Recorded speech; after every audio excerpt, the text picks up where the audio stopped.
Good morning, everyone. This is Bill Thornton, SoCalSabre, and this is my Wednesday video on Thursday. Yeah, I've got preoccupied, didn't get my Wednesday one out, and I had a couple of my true followers call me. Thought they were a little bit worried that I might be sick or something, but I'm not. Well, today's video, I believe, is probably going to be the first in a series. I don't know how many that it will cover uh, while covering this subject, but I'm going to be talking about Shenanigans Youth Theatre Group in the early days and how I became and got involved with them. What would be really cool is if you would put comments down there. If correct me if I do say something that's wrong, because this has been a long time ago. And please ask if you want me to talk about something else about Shenanigans. Put it in the comments so that I know what you want out there. Not always what I want to say. Well, anyways, I'm thinking we're talking about 1990, 1991. My daughter told me that she wanted to try out for a play that was advertised. They were having open auditions for a show called A Night of Shenanigans. And it was over at the college. So I took her over there for the auditions, and she auditioned. And I think the auditions, if I remember, were quite lengthy because she was trying out for several different types of dance styles. Well, anyway, within a few days, she got notified that she had been picked and when what she was going to be doing and when the rehearsals would be. Well, the rehearsals were at the Victor Valley College, and from where I live in those days into driving over there, we're probably talking 20, 25 minutes. And so I decided, well, I'll just take a book or something over there and read because I don't want to drive out 20, 25 minutes and bend them back and then go, back and forth for like 1 hour rehearsals or an hour and a half rehearsals. So I decided to stay. And during the time of the rehearsals and that, I got to run across the two co-founders of Shenanigans. I got to meet them.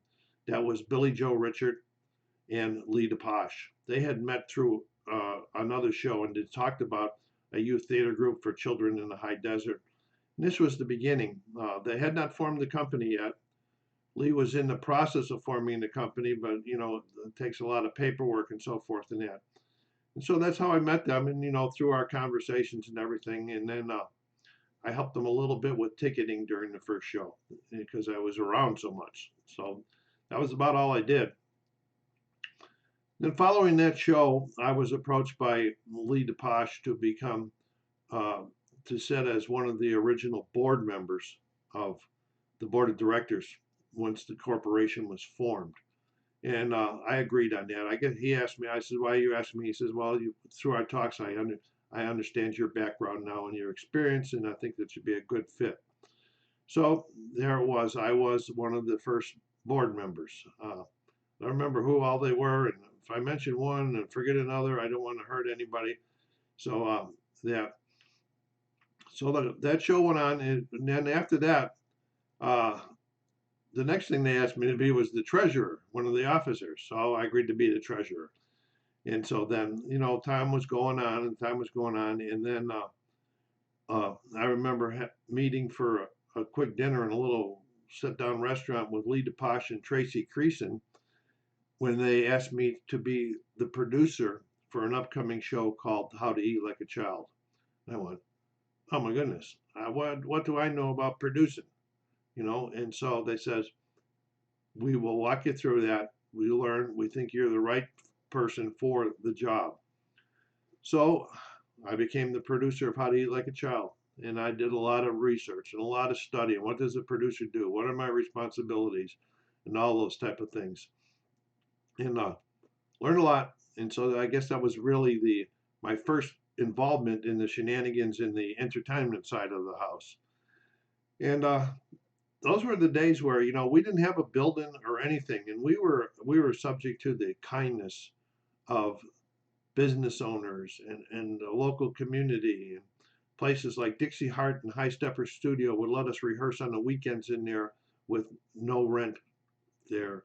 And Regal Realty was allowing us to use their building after office hours on 7th Street with no rent. And then St. Timothy's Church out in Apple Valley used to let us use their multi-purpose room for rehearsals and so forth. So the community really liked the effort that was being put forth to create this corporation and get it going. And so, with their help and everything, How to Eat Like a Child went off, and that's where I first met a young man named Chad Adkins, and he was the stage manager for How to Eat Like a Child. And I'm looking at my note here real quick. I'm trying to see what I wanted to talk about a little bit more in this first one.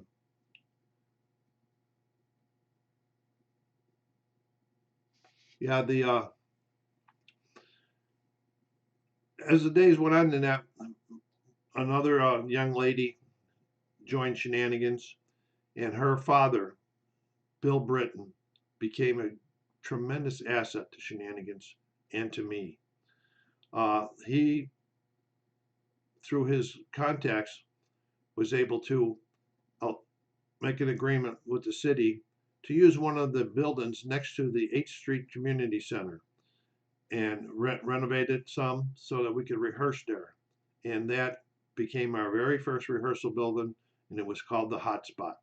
Wasn't really big, but it sure really helped out. And we used to, because we could schedule rehearsals in there every night of the week and on the weekends, and we weren't so dependent on the community. And Bill did a great job there. And I'll be mentioning him later on in some more when we get into later years into Shenanigans and so forth. But that's about how I got started. And I think I'm going to cut this one off right at here. It's only about 7 or 8 minutes, but that's how I got started involved, and a little bit how Shenanigans started. And I didn't mention, one of the, in case some people didn't know, one of the co-founders, Billy Joe Richard, was one of the original Mouseketeers. And probably some people are going to watch this video and don't even know what the Mouseketeers were, but they were a great performing group for Disney back in the day. Anyway, that's it for this one. Please go down there and hit that like button, hit the subscribe button, and put it in the remarks what you want me to talk about with Shenanigans, because I like to cover a lot of different subjects, but I do forget some things, and I'd like your help on this. So until you see me again, take care of yourselves out there, be kind to each other, and in these days of COVID, please stay safe.